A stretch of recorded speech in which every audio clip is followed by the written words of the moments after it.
प्रचार का समय।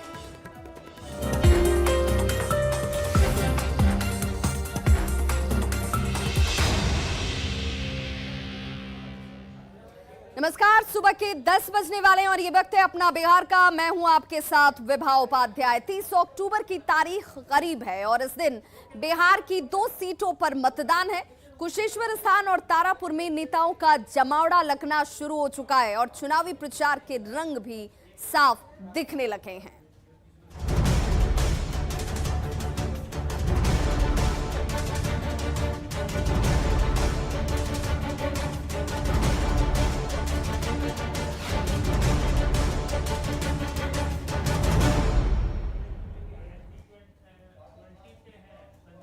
तो उपचुनाव से पहले महागठबंधन में एक बार फिर से संग्राम नजर आने लगा है। बिहार कांग्रेस प्रभारी भक्त चरण दास का बड़ा बयान इस वक्त सामने है, जिसमें आरजेडी पर बीजेपी के साथ मिलने का गंभीर आरोप लगाया गया है। आरजेडी पर राजनीतिक चाल चलने का आरोप भी भक्त चरण दास की तरफ से इस वक्त आरोपों के तौर पर सामने है, जिसमें बिहार कांग्रेस प्रभारी भक्त चरण दास ने यह बड़ा बयान दिया है।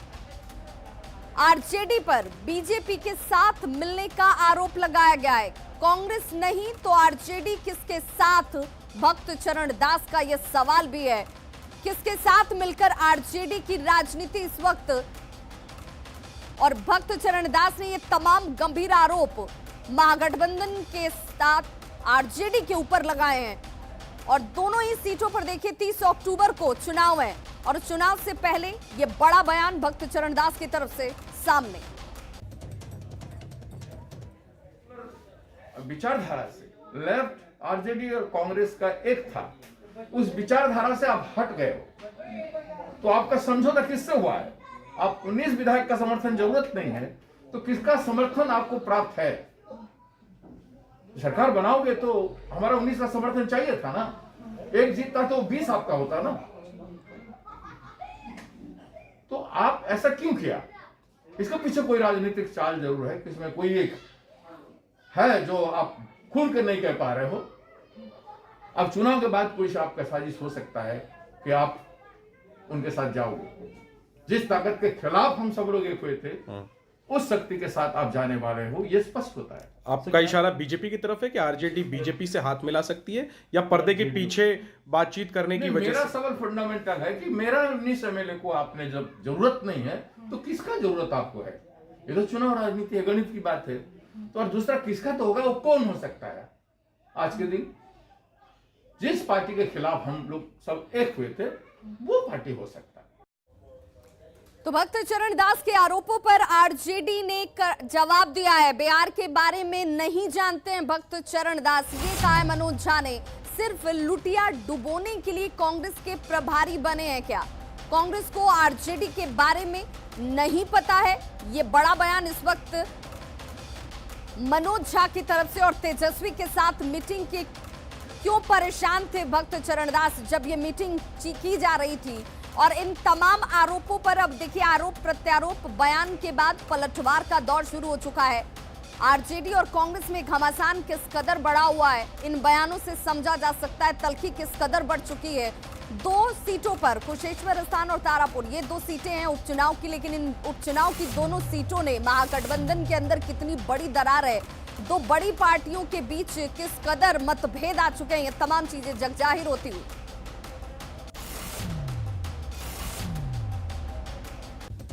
तो कांग्रेस प्रभारी हैं भक्त चरण दास और उनका बयान कि यहां पर अगर 19 सीटों वाली कांग्रेस की जरूरत, जिसके साथ विचारों में एकमतता थी, साथ साथ महागठबंधन हम चला रहे हैं, वहां पर अगर उसकी जरूरत आरजेडी को नहीं है तो साफ समझा जा सकता है कि इस चुनाव के बाद, इस उपचुनाव के बाद आरजेडी क्या रुख अख्तियार करने जा रही है।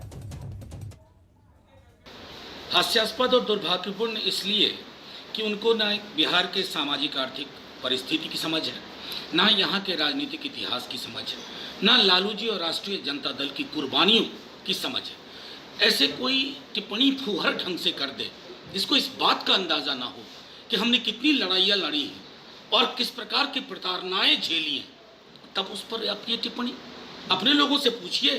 प्रभारी होने से पहले आपको संभवतः किसी ने ब्रीफ भी नहीं किया। कि क्यों परेशान थे तेजस्वी जी की एक एक मीटिंग के लिए, क्या क्या परिस्थितियां थी कि वो परेशानी बेबसी में कहते थे एक मीटिंग रख दो, एक मीटिंग रख दो। आपको इस प्रकार के जन उभार की समझ होनी चाहिए, अन्यथा प्रभार लेने का मतलब ये नहीं है कि आप उस पार्टी की लुटिया डुबो दें। तो देखिए, भक्त चरण दास ने जैसे ही आरोप लगाया उसके बाद मनोज झा की तरफ से भी तल्ख टिप्पणी आती है। आरजेडी की तरफ से काउंटर किया जाता है कि कांग्रेस की लुटिया डुबोने के लिए भक्त चरण दास इस वक्त आए हैं और ये बयान भी उसी परिप्रेक्ष्य में देखा जाना चाहिए। सहयोगी संजय हमारे साथ इस वक्त लाइव जुड़ गए हैं। संजय, भक्त चरण दास का एक तरफ बयान आता है, वो भी हम आपसे जानेंगे, लेकिन फिलहाल एक बार जरा इस पाई चार्ट पर नजर दौड़ा लीजिए। कुशेश्वर स्थान सीट 2020 का परिणाम देखिए, कुल वोटों की संख्या जो थी 54.24%, और उसके बाद जेडीयू के पास जाती है 39.55%।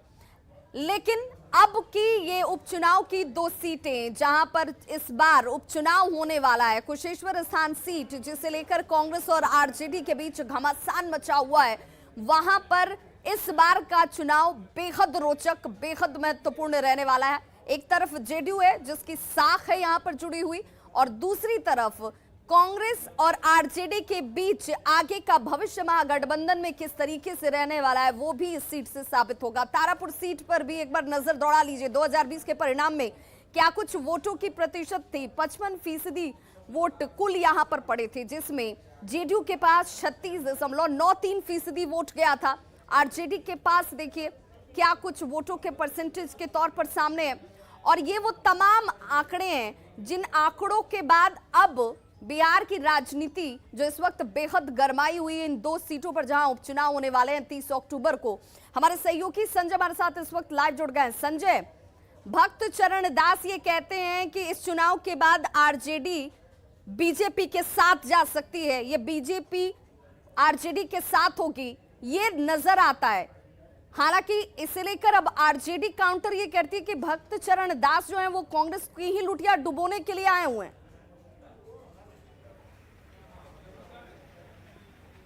देखिए, बिल्कुल विवाद, दरअसल जब से कांग्रेस ने अपने प्रत्याशियों को खड़ा किया है, चाहे वो कुशेश्वर स्थान हो या फिर तारापुर, उसके बाद से कांग्रेस और जो राजद की राजनीति है वो एक दूसरे के खिलाफ चल रही है, तल्ख हो गई है राजनीति।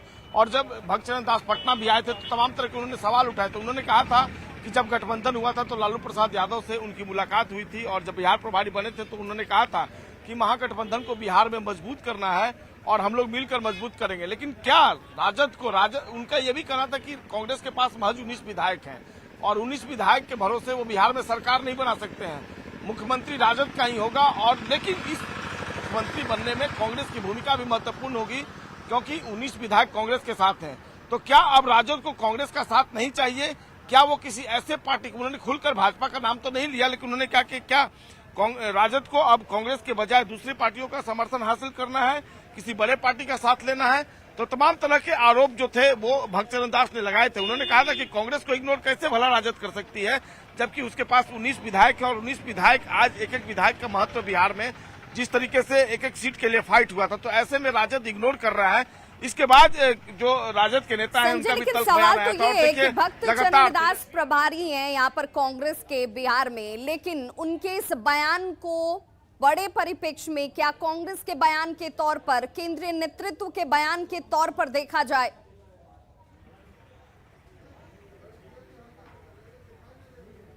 देखिए, निश्चित तौर पर अगर बिहार प्रभारी हैं तो इनका बयान मायने रखता है। हालांकि राजद के नेता उनको बड़ा नेता मानने को तैयार नहीं है। कई नेताओं से मेरी बातचीत भी हुई, चाहे वो भाई वीरेंद्र हो, राजद के मुख्य प्रवक्ता हैं, चाहे दूसरे जो नेता हैं, वरिष्ठ नेता है पार्टी के, वो कहते हैं कि भक्त चरण दास कौन है, उनका क्या वजूद है बिहार में, क्या आलाकमान का ये बयान है?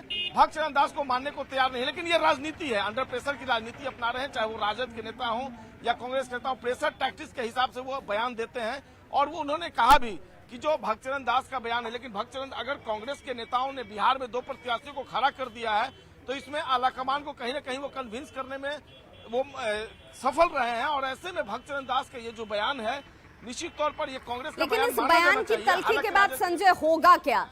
क्योंकि ये पहली बार तो है नहीं कि कांग्रेस ने आरजेडी के किसी स्टैंड पर ऐतराज जाहिर किया हो, जब कांग्रेस को 70 सीटों पर समेटा गया था तब भी कांग्रेस ने बहुत नाखुशी जाहिर की थी, लेकिन एक बार फिर से वही कॉम्प्रोमाइजिंग स्टेट जिसका बार बार कांग्रेस जिक्र करती है कि हमने बहुत बार जहर का घूंट पिया है, लेकिन उस घूंट के साथ भी वो महागठबंधन के साथ ही मौजूद हैं। अभी तक महागठबंधन से हटने का या अलग होने का डिसीजन भी कांग्रेस नहीं ले पाई, तो आखिर इंतजार किस बात का किया जा रहा है? बिल्कुल बिल्कुल बिल्कुल और भागचरण दास ने अल्टीमेटम तक दे दिया था कि अगर राजद अपने प्रत्याशी को कुशेश्वर स्थान से खड़ा नहीं करता, हटाता नहीं है, तो राजद यह मान ले कि महागठबंधन से कांग्रेस अलग होगी। और बाद में उनके बयान में तब्दीली भी आ गई। पटना में ही उन्होंने न्यूज 18 से बातचीत में कहा था कि वो फिर देखते हैं, अभी महागठबंधन का भविष्य क्या होगा ये अब चुनाव परिणाम पर निर्भर करेगा। ये कुशेश्वर स्थान की सीधी तस्वीर हम आपको दिखा पा रहे हैं विभा। यहाँ पर जो मतदाता हैं उनको भांपना बड़ा मुश्किल है कि किस पार्टी के साथ हुए। हालांकि जितने भी यहाँ पर उम्मीदवार हैं वो समर्थन के जो एक सहानुभूति है उसके बिल्कुल। संजय आप हमारे साथ बने रहें, इस वक्त हमारे साथ मृत्युंजय तिवारी जी जुड़ चुके हैं। मृत्युंजय तिवारी जी, मैं आपसे जानना चाहूंगी इस बयान को जिसमें भक्त चरण दास ये कह रहे हैं कि ये तमाम जो परिस्थितियां हैं वो परिस्थितियां बहुत कुछ इशारा कर रही हैं कि आपको साथ की जरूरत नहीं है। आरजेडी और कांग्रेस जो एक दूसरे के लिए जरूरी थे वो दोनों अब एक दूसरे के लिए क्या जरूरी नहीं रह गए हैं, इस तरीके से इसे देखा जाए? पहली बात तो राजनीति में, लोकतंत्र में हर राजनीतिक दल के लिए जरूरी है जनता, और जनता किसके साथ है ये सबको पता है, कहने की कोई जरूरत नहीं है बार बार। आज इसलिए सबसे बड़े दल के रूप में राष्ट्रीय जनता दल है बिहार विधानसभा के चुनाव में।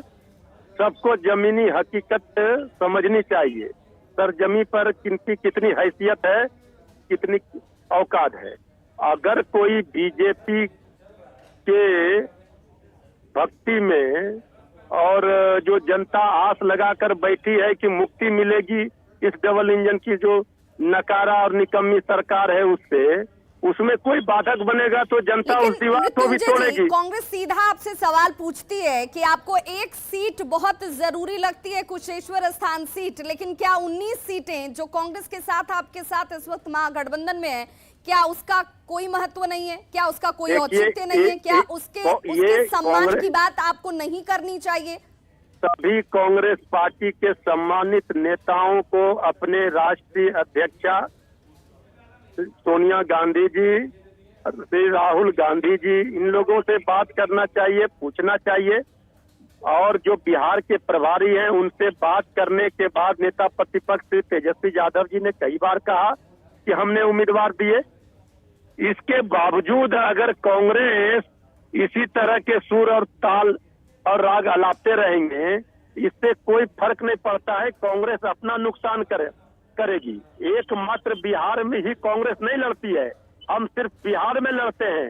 कांग्रेस देश में लड़ती है, हर राज्य में लड़ती है। कांग्रेस को ये सोचना चाहिए ये एक सीट का सवाल नहीं है। अगर दोनों सीट हम जीतेंगे तभी यहाँ पर हम सरकार बना सकते हैं। ये बात कांग्रेस को क्यों नहीं समझ में आ रही है? ये एक सीट और 19 सीट का मामला नहीं है। जो तर्क कांग्रेस दे रही है, कांग्रेस को ये समझना चाहिए। उसका तर्क है कि ये सीट उसके पास थी, आपने ही ये सीट उसे दी थी, उस सीट पर वो चुनाव लड़ रहे थे, बहुत कम अंतरों से हार मिली थी, तब यहाँ पर वो सीट वो दोबारा दावे के तौर पर क्यों ना खड़ी हो? सीट तो विधानसभा में 40 सीट पर ही पहले 2015 में कांग्रेस लड़ी थी, इस बार 70 सीट 30 सीट ज्यादा दिया गया। देखिए, सीट पर हम लड़े थे, किसी भी राजनीतिक दल को गठबंधन धर्म का पालन इस तरह हठ धर्मिता से नहीं करना चाहिए। जिद बहुत खराब चीज है। कांग्रेस अपने पैर में कुल्हाड़ी मार रही है। कांग्रेस पार्टी के साथ सदैव हमारे नेता आदरणीय लालू प्रसाद जी खड़े रहे हैं। जब बीजेपी के लोग सोनिया गांधी जी पर विदेशी मूल का सवाल खड़े कर रहे थे तो सबसे मजबूती से खड़ा कौन था देश में? और जो लड़ाई है, जिस विचार की लड़ाई कांग्रेस लड़ती है, वो तो अभी ये कह रहे हैं कि हम साथ ही हैं, लेकिन आपको उनके साथ की जरूरत नहीं है क्या? ये सवाल आप पर ही छोड़ा गया है, क्योंकि चुनाव परिणाम ये तय करेंगे कि महागठबंधन में वो आपके साथ हैं या नहीं है। बहुत बहुत शुक्रिया हमारे साथ जुड़ने के लिए और इस तमाम जानकारी के लिए। तो देखिए, बिहार की सियासत इस वक्त किस कदर गरमाई हुई है कि सहयोगी साथ भी हैं और एक दूसरे से अलग बयान भी हैं। आने वाले चुनाव परिणाम ये तय करेंगे के साथ कितना बड़ा और कब तक चलेगा। बिहार सरकार के मंत्री सुमित सिंह ने उपचुनाव में एनडीए की जीत का दावा किया है। उन्होंने कहा कि सीएम नीतीश कुमार के विकास पर जनता मोहर लगाएगी। पहले भी जेडीयू को मैंडेट दे चुकी थी अपना, और अभी तो 1 ही साल हुआ है, अभी अगला 4 साल का कार्यकाल भी बाकी है, इसलिए अगला जो 4 साल का कार्यकाल है वो भी जनता दल यूनाइटेड और एनडीए के उम्मीदवार को मिलने जा रहा है, और हम लोग यहाँ भारी बहुमत से विजयी हो रहे हैं। चुनाव प्रचार में नेताओं के अलग अलग रंग भी नजर आ रहे हैं। आरजेडी नेता तेजस्वी यादव चुनाव प्रचार के लिए तारापुर में हैं, जहां उनका अलग अंदाज नजर आया। चुनाव प्रचार के लिए जाते वक्त तेजस्वी मछली मारते नजर आए। देखिए जरा इन पहले तस्वीरों को देखिए जो इस वक्त आपके टीवी स्क्रीन पर हैं।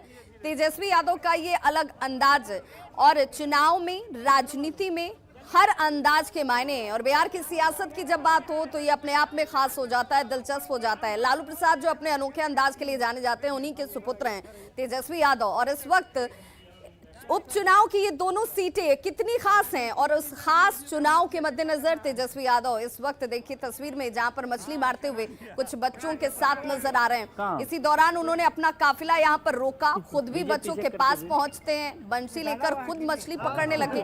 उनकी बंशी में एक मछली फंस भी जाती है। तेजस्वी के पिता लालू यादव भी ठेठ गवई अंदाज में चुनाव प्रचार करते रहे, और तेजस्वी आज उसी अंदाज में दिखे।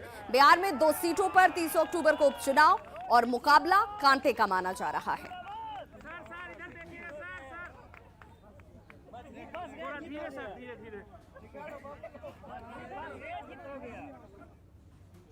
कुशेश्वर स्थान उपचुनाव को लेकर दरभंगा प्रशासन ने पूरी तैयारी कर ली है। आशंका है कि जेल में बंद अपराधी उपचुनाव को प्रभावित कर सकते हैं, जिसके बाद प्रशासन सतर्क हो चुका है और 4000 ऐसे लोगों की पहचान की गई है जिनके ऊपर शक है। ऐसे लोगों पर खास नजर रखी जा रही है। साथ ही 3 जिलों से सटी सीमाओं पर सख्ती बढ़ती जा रही है। कुशेश्वर स्थान विधानसभा उपचुनाव को लेकर सुरक्षा की हम लोग सभी तैयारियां कर रहे हैं। काफ़ी संख्या में एंटी सोशल एलिमेंट्स को चिन्हित किया गया है, जो लोग पहले के केस में इन्वॉल्व रहे हैं या जिनका शराब बेचने से संबंधित काम से जुड़े रहे हैं या उस एरिया में जिनका दबदबा है, ऐसे सब लोगों को चिन्हित करके उन पर निरोधात्मक कार्रवाई की गई है। 4000 से ज़्यादा कुल संख्या है जिन पर निरोधात्मक कार्रवाई हुई है। CCA 3 में भी दूर के थाना में हाजिरी लगाने के लिए प्रस्ताव भेजे गए हैं। दरभंगा में हो रही लगातार बारिश कुशेश्वर स्थान विधानसभा उपचुनाव प्रचार में बाधक बनती दिख रही है। कल रात से लगातार बारिश हो रही है और आज एक बार फिर सुबह से ही बारिश ने अपना रंग दिखाना शुरू कर दिया है। कई नेताओं ने मौसम का रुख देखते हुए चुनाव प्रचार को स्थगित कर दिया है, तो कई ने अपने समय में बदलाव कर दिया है। हालांकि कई उत्साही कार्यकर्ता इस बारिश के मौसम में भी चुनाव प्रचार करने की बात कह रहे हैं। पूरे बिहार के साथ ही दरभंगा में भी मौसम जो है वो लगातार बारिश का बना हुआ है। और इस वक्त हम कुशेश्वर स्थान विधानसभा क्षेत्र में हैं, जहां पर लगातार बारिश हो रही है। कल रात से ये बारिश शुरू हुई है और पहले बारिश बूंदाबांदी में शुरू हुई और इसके बाद लगातार अभी भी आप देख रहे हैं जो बारिश की फुहार है वो लगातार गिर रही है। तो ऐसे में चुनाव प्रचार में यह बारिश जो है वह बाधक बन गई है। हमारे साथ कुछ वर्कर्स हम उनसे बात कर लेते हैं। बारिश जो हो रही है ये कितनी बाधक बनी है प्रचार में? ये बाधक तो बनी है लेकिन अपने हौसले को ये तोड़ नहीं पाई है। बारिश की वजह से आप लोग अभी कितने बजे निकलेंगे? तो हम लोग अभी जो क्या है, अभी 10 बजे उनका इंटरव्यू है, इसकी वजह से है, वरना हम लोग सुबह ही निकल जाते हैं। सुबह से लेकर के और 10 बजे रात तक बारिश में भी चुनाव प्रचार करेंगे? बिल्कुल करेंगे। देखिए हम लोग रेडी हैं, चुनाव प्रचार के लिए रेडी हैं। हम आ गए हैं बाहर, यहाँ से जाएंगे माननीय मंत्री जी के साथ, पूरे गाँव में घूमेंगे, कस्बे में घूमेंगे। बाधक बनी है बारिश? बिल्कुल भी बाधक नहीं बनी है। कल रात में काफी ज्यादा तेज बारिश थी, आंधी हवाएं भी तेज थी, लेकिन हो रही है बारिश? जी अभी भी ये तो हल्की फुल्की हो रही है। कल रात में बहुत तेज थी और बहुत तेज हवाएं भी चल रही थी, लेकिन हमने देखा कि माननीय मंत्री जी के स्वागत के लिए और उन्हें सुनने के लिए काफी संख्या में लोग भींगते हुए वहाँ खड़े थे। तो उनका जो जोश है वो इस बारिश ने जरा सा भी कम नहीं किया है। आज भी ये जोश बरकरार रहेगा? बिल्कुल बरकरार रहेगा। जदयू के जो वर्कर हैं ये कह रहे हैं कि आज बारिश भले ही हो लेकिन उनके उत्साह में कोई कमी नहीं है। लेकिन कई नेताओं से न्यूज 18 की बातचीत हुई है, कई नेताओं ने अपना कार्यक्रम जो है आज स्थगित कर दिया, क्योंकि सुदूर गाँव में जाना है और गाँव में आप अंदाजा लगा सकते हैं बारिश के बाद क्या स्थिति होगी। अभी भी लगातार बारिश हो रही है और देखना होगा आज मौसम दिन भर कैसा रहता है और इस बारिश के मौसम में नेताजी लोग कैसे प्रचार कर पाते हैं। कैमरा पर्सन मनीष जुनेजा के साथ संजय कुमार, न्यूज 18 पटना। तो दरभंगा में बीती रात से लगातार बारिश हो रही है और शहर की सूरत इस बारिश ने बिगाड़ कर रख दी है। दरभंगा के वार्ड नंबर 17 में कई घरों में पानी घुस चुका है। सड़क पर 3 से 4 फीट तक पानी जमा है। तस्वीरें आपके टीवी स्क्रीन पर भी हैं, जहां पर देखिए 3 से 4 फीट पानी ये सड़कों पर है और दरभंगा के कई वार्डों का यही हाल है। ज्यादा जानकारी दे रहे दरभंगा संवाददाता विपिन कुमार। बीती रात से हो रही बारिश ने शहर की सूरत को बिगाड़ के रख दी है। अभी हम वार्ड नंबर 17 में है। ये गांधीनगर मोहल्ला है और आप देख सकते हैं कि आपकी नज़र जहां तक जाएगी सिर्फ पानी ही पानी नज़र आएगा आपको।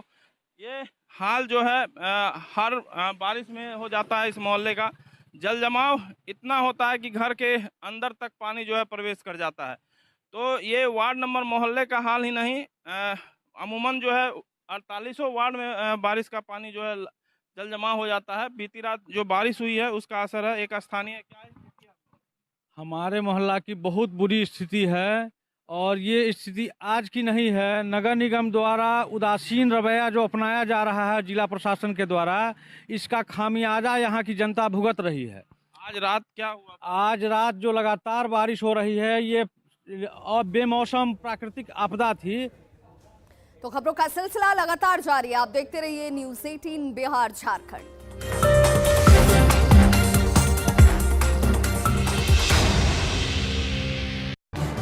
इस न्यूज हेडलाइन